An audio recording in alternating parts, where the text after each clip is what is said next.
Welcome YouTube, welcome Facebook. Today we're going to talk about how to sell your home fast. What's the very first step you should take? My name is John McConnin. I'm an attorney and a real estate broker in California.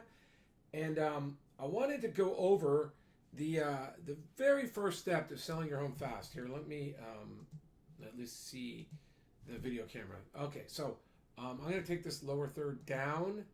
And this is just going to be a basic video. It's the first step. And I have a course that's free that you can get a link to at winnerscheck.org. It's in the very top, there's a little blue box under winnerscheck.org that says Free Home Sellers Disclosure Workshop, and that's where you can get it. But I just wanted to go over this fact. Last year, in 2018, I sold, I think it was 5 homes for probate, for trustee situations. I actually avoided probate by putting it into a trust. But I've worked with probates and trusts over the years. I've sold a lot of properties that were in a condition where they had to be fixed up, and the sellers were there was little reason when your property needs so much work. There's little reason to say, oh, I'm going to put in paint and carpets to make it look good, because they're going to come in and fix the property and make it all look good. And they were selling to investors, and many of the investors try to make it easy for the sellers, and they say don't worry about disclosures. And I'd like to say that there's 2 things going on. There are some investors with so much experience that they can look at a property and have an idea, especially in the neighborhood. Oh, there's probably foundation problems.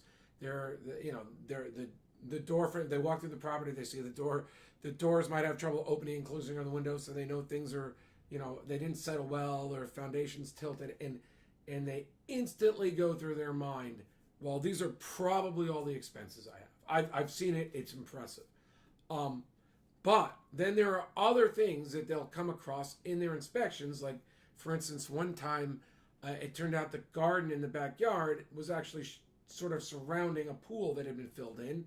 And the very first investor, who was using his own money, he had flipped properties before, but he wasn't a big organization. And he was therefore willing to pay more money because he lived in the neighborhood, and he figured he might sell to his family, in-laws. But if not, it wasn't a bad investment. He could flip it out. Well, he found there, after bringing in his own people, it was going to be $30,000 or $40,000 to dig out the property, do it, fix it or repair it out. It was a year ago. I forgot. But he wanted to get a permit so he could sell it nicely and redo it. And it was going to cost him $30,000 or $40,000. So he actually came and backed out. And he represents a lot of the investors. They are a little bit leery of buying these fixer-up properties, or really any property, and they therefore make offers that have a cushion in them. And they all seem to do this. Like, most investors will be looking to buy your property according to a certain formula, and some of them actually share it and say, look, I'm buying it this much. This is where I expect, after I put in $80,000 or whatever they're putting in, this is where I expect to be able to sell it. And it usually makes a lot of market sense. And many investors work off the same, I think they call it an ARV number. I know they do. But that's not the point. I'm not trying to talk to you about what a savvy flipper. I mean, I flipped 4. Some more success. Some, the last one we did, we lost $3,000 on, and the time. But that's because the market, we'll go into that some other story. But anyway, the point is, people come in and they're assuming the worst. So if you've lived in the property, now I know trustees who haven't lived in the property, they need an ESD and they have different disclosures. But if you are living in the property, or you've lived in the property, you're looking to sell to an investor, I say, even if they don't require you to fill out the disclosures, California law does. And I have that law actually, winnerscheck.org. Let me pull you over to my website real fast. If I can go to my blog, I'm going to click around. I'll just show you I made a blog page on this. I'm going to have to go back. I'm in the back end right now, so I want to go back to my blog. It's taking too long. I'm sorry. Winnerscheck.org blog. Let's see if I just type that in. Winnerscheck.org blog. Let's see if I can get there. Yeah, there it is. Winners Check Real Estate blog. Okay, so now I can pull it up, and I'll show you I just made a post. Now this is the California law, you can just cut and paste and put it when it's the law, because there's no copyright on the law. So I just made a post, and this is the foundational post for this training. So there are people who are exempt from the California Association of Real Estate disclosure laws, but nowhere in here that I see that it's someone selling to an investor or someone selling to a professional, right? Let's see if I can get the exact thing. The seller of any single farm property shall deliver to the prospective buyer in case of a sale as soon as practicable before the transfer. Right? In the case of sales contract, this article does not. This is the exceptions. So my analysis after looking at this and having done this in the past for clients, I've always said, why not do the disclosures to the best of your ability? You're not trying to hide anything, and by doing that, you're going to put even the professional buyers a little bit at ease, because you're telling them what you know, and they know, they might know they're not going to come back and sue you. They might even say, don't worry, you don't have to make disclosures. I'm not going to sue you. As a lawyer, I'm also a real estate broker. As a lawyer, I don't know that I'd want to rely on that anyway. I comply with my duties under the law, and I would fill out the forms. If you're working with a realtor, using the California Association of Realtor forms. If you are not, you can go to you can go to winnerscheck.org. Let me show you the front page. And while this is here, eventually I might charge for this course. But while you're seeing this, I don't want to go to the checkout. I want to go right to the front page. Right here, I got Free Home Sellers Disclosure Workshop. I just put this up, so hopefully it'll take you here. So here's the free offer. Well, that's not the offer I was intending attached to it. I will go back and fix that right after this. But it's going to be free, and there'll be training. So right now in there, I have the forms. I have alternative forms. So I've got training in the California Association of Realtor forms, and I've got a link, and I've downloaded some of the forms. Like, let's say you're not working with a realtor. Well, the disclosures are pretty. They're California law.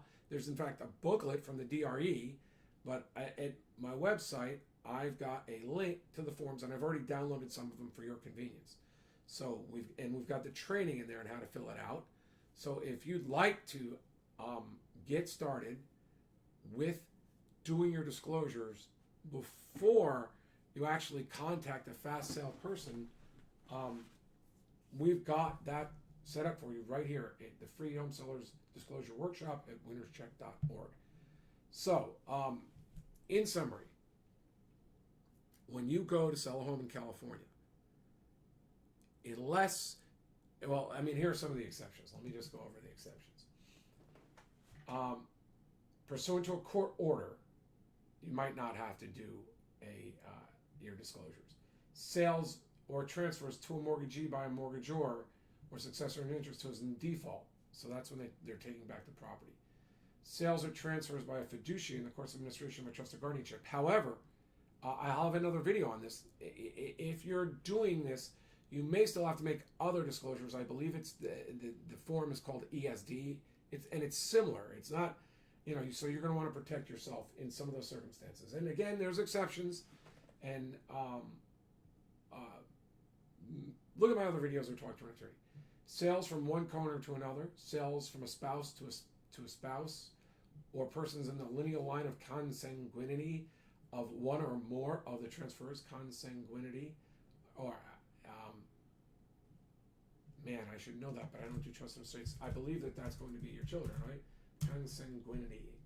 Same-sex marriage. Oh, look, I didn't even know that. Same-sex marriage, I must have spelled it wrong. Definition. I feel embarrassed now as an attorney. Consanguinity, the fact of being descended from the same ancestor. So, yeah. Children, let's go back to the link now. Okay. Transfer made to a spouse. Okay. Sales or transfers from spouse resulting from a judgment, so a divorce. Sales by a controller in the course of a Chapter 7. Another Chapter 7 exception. Sales or transfers exchange from government entities. Sales or transfer of any portion of property not constituting single-family residence. So this applies to SFRs. I should have said that in the beginning. Residential, commercial real estate and land may have different disclosure requirements. And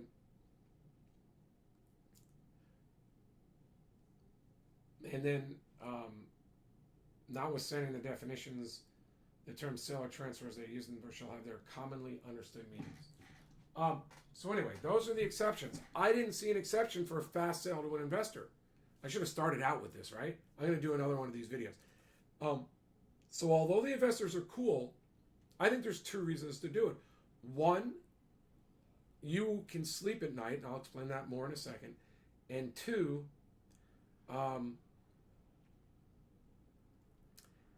many times the fact that you're able to make those disclosures is going to help the investor. You know, the investor is going to judge your credibility, but if the investor is thinking you're credible, let's say you made all these disclosures, they're going to say, well, maybe there's nothing else more. I still have to do my due diligence, they'll think to themselves, but maybe these are the issues with the property because they're telling me what their material defects are. They've been advised by a realtor or an attorney that they should do it so they can sleep at night. And finally, let me explain. So therefore, they might offer you more money. Let me explain why you can sleep at night. This is the way I look at it. On the sale date, a lot of the duties that you had and a lot of the risks of the purchase, they switch over to the new owner. It's like your deal is all summed up. So as long as you were telling the truth and you disclosed your material facts and you did what you're supposed to do under the law, the new buyer now owns the property as is, and they may try to sue you, but they're unlikely to win, and so they probably won't sue in the long run. I can't guarantee against lawsuits. I'm an attorney, but the point is, they're taking the property as it is on purchase day, as long as you've disclosed your material facts and done what your duties were, and and some of those duties even don't survive the purchase. Like you've got duties like walkthroughs and other things to help them comply with, but if they purchase your home, some of those duties no longer have a remedy, because the remedy was supposedly exercised before the purchase. So on purchase date, that's a big wall. And for a buyer to come back and sue you, most likely they're going to have to show fraud, or they're going to have to show that you didn't disclose something you should have known. It gets a lot more difficult. It gets more expensive. Fewer lawyers will be willing to work with them most of the time. So you can sleep a lot better at night. You can say, hey, I disclosed everything I knew, and you can sleep at night. So I would still go through my disclosures regardless of what the professional buyer is saying. And really, it's the way to start off any sale. And we'll go into that more in the next video. The reasons why you want to start any sale. You want to eliminate buyer's objections. So one of their objections is, what am I buying? This California disclosure law helps the buyers understand what their objections are. I may not need another video. So in a fast sale situation or a regular sale situation, whether you're selling to a professional or the public, you should comply with your disclosures. Now, there are resources on the net, but really I'm not charging, so why not go to winnerscheck.org, and let's see if I can come back to it. Let's see if I find the front page again. Where is it? Here it is. And just click on this little box, which will have the free offer right there, and you can come right into our into the video training. I've got video training, as I said, on the Maine California Association of Realtor clauses that will help you, and then I'll link to alternative forms if you're not using a realtor. All right, thank you, John McConnin, winnerscheck.org.